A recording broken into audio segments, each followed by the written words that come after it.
Je sais pas comment ça se passe chez vous, mais chez nous, le moment des devoirs, ça peut vite ressembler à une mini réunion de crise familiale. Au départ, tout le monde est calme, on sort les cahiers, on taille les crayons, on s'installe et au bout de 10 minutes, il y en a un qui dit « J'ai fini !» L'autre qui dit « Je comprends rien !» Et le troisième qui regarde par la fenêtre comme si la vie se passait beaucoup plus là-bas que sur sa feuille. Et là, la tension commence à monter. Toi aussi, t'es parent et tu te demandes parfois où est le mode d'emploi. Je te souhaite la bienvenue dans cette chronique des parents sans mode d'emploi. Ici, je partage des moments de mon quotidien de maman et les petites histoires toutes simples et les réflexions que j'en fais autour des émotions, du cerveau et de ce que ça vient aussi toucher chez nous en tant que parents. Pas pour donner des leçons, juste pour ouvrir des réflexions. Bonne écoute! Pour vous donner le contexte, chez nous, les enfants vont à l'école à Malte. Donc, comme ils n'ont pas de français à l'école, on a décidé avec mon mari de faire une mini séance de français chaque dimanche matin. Un peu de grammaire, un peu de conjugaison, un peu d'écriture. L'idée est simple, c'est simplement qu'ils aient une bonne base de français pour plus tard. Donc sur le papier, ça paraît simple, dans la réalité, c'est parfois un peu sportif. Parce que sur nos 3 enfants, on a 3 tempéraments complètement différents. On en a une qui comprend très vite, elle lit la consigne, elle fait l'exercice, c'est propre, c'est rapide, les erreurs sont vite, comprises et intégrées. Et elle regarde les autres en mode « Mais vous en êtes que là ?» Et on a un autre qui, lui, veut que tout soit parfait, que les lettres soient bien alignées, que les traits soient bien droits, les réponses bien écrites. Du coup, il prend beaucoup de temps. Et s'il y a du bruit, si quelqu'un parle à côté, et bien là, ça peut vite devenir la catastrophe et ça le met dans tous ses états. Et puis, on a le troisième qui regarde la feuille comme si c'était un document en langue étrangère qui est concentré exactement 5 minutes 40 et que clairement, il ne voit pas du tout pourquoi c'est important. Et au bout d'un moment, il y en a un qui s'impatiente, un autre qui ne sait toujours pas conjuguer le verbe être et l'autre qui se met sous pression et explose. Et parfois, c'est moi qui explose aussi. Parce que quand tu expliques une règle pour la 3e fois et que tu as l'impression que rien ne rentre, tu sens cette petite voix intérieure qui commence à dire « Non mais bon, fais un effort, mais concentre-toi !» Et là, le moment d'apprentissage peut vite se transformer en moment de tension. Et parfois, si on est honnête, ce qui se passe autour de cette table avec les devoirs, ça ne concerne pas seulement nos enfants, ça parle aussi un peu de nous. Parce que pour certains d'entre nous, l'école n'a pas toujours été un long fleuve tranquille. Il y en a qui avaient la peur de se tromper, de faire faux, d'autres qui ont souvent entendu « tu pourrais faire mieux » ou qui ont parfois l'impression de ne pas aller assez vite, de ne pas faire assez bien ou encore de ne pas être assez bon. Et sans qu'on se rende compte, ces souvenirs-là peuvent se réveiller. Alors, ce n'est pas forcément dans notre tête, mais dans nos réactions. Je vous donnerai un exemple, mais d'abord, je vais vous donner ce qui a apaisé un peu les devoirs ou les séances de français chez nous. Dernièrement, on a essayé quelque chose avec celui qui a le plus de mal à rester concentré. Donc, celui qui ne voit pas vraiment le but des séances de français et qui n'a donc pas vraiment de motivation. On a simplement mis un timer. Ça paraît bête, 10 minutes de travail, 5 minutes de pause où il peut jouer avec ce qu'il veut et on recommence. Et ce qui est intéressant, c'est ce que ça change d'abord pour lui. Parce qu'il sait que l'effort a une limite, donc il est beaucoup plus présent. Et il sait que pendant 10 minutes, il se concentre, mais il sait aussi qu'après, il peut aller jouer et qu'il est libre avant que ça recommence. Et ça, franchement, ça a radicalement changé nos dimanches matins. La dynamique n'est plus la même, ça change tout. Et ce que ça change aussi, c'est ce qui se passe chez nous. Parce que comme il est plus présent, plus concentré, c'est forcément plus efficace, donc il y a moins d'énervement.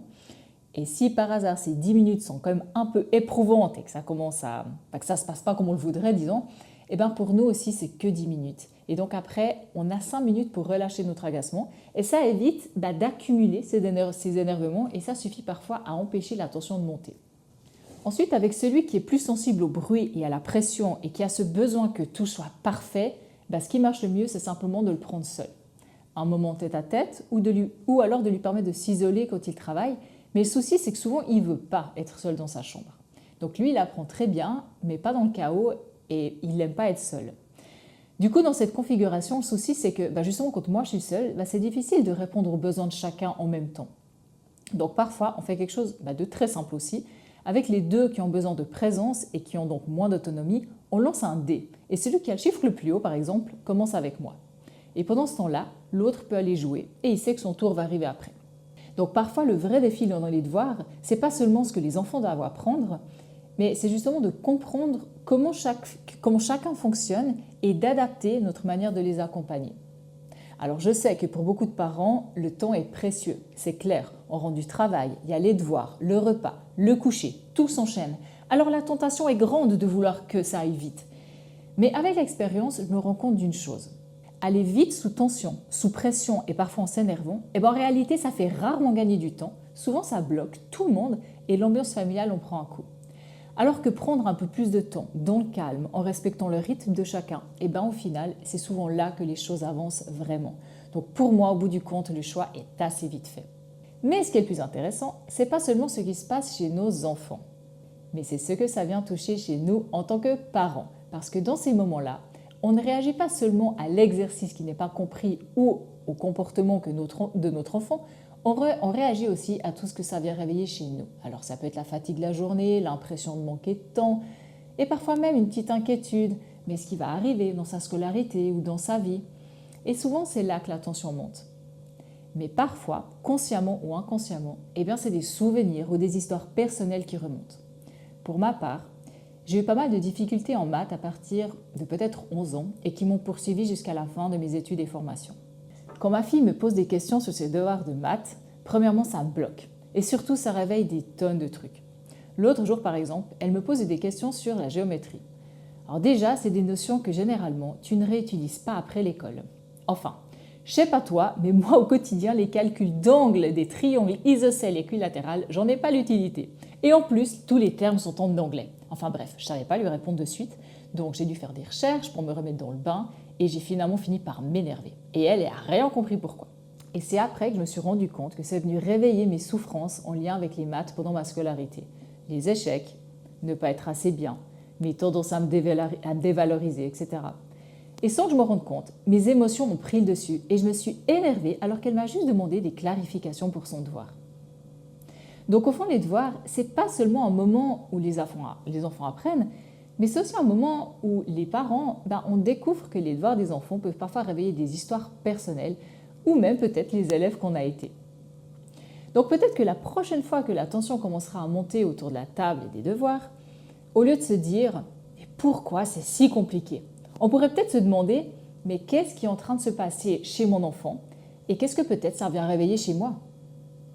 Parce que parfois, ce simple pas de recul peut déjà changer beaucoup de choses. Cet épisode touche à sa fin, j'espère que ça t'a plu, j'espère que ça t'a ouvert peut-être une piste de réflexion. On se retrouve la semaine prochaine pour une nouvelle chronique des parents en mode d'emploi. À bientôt!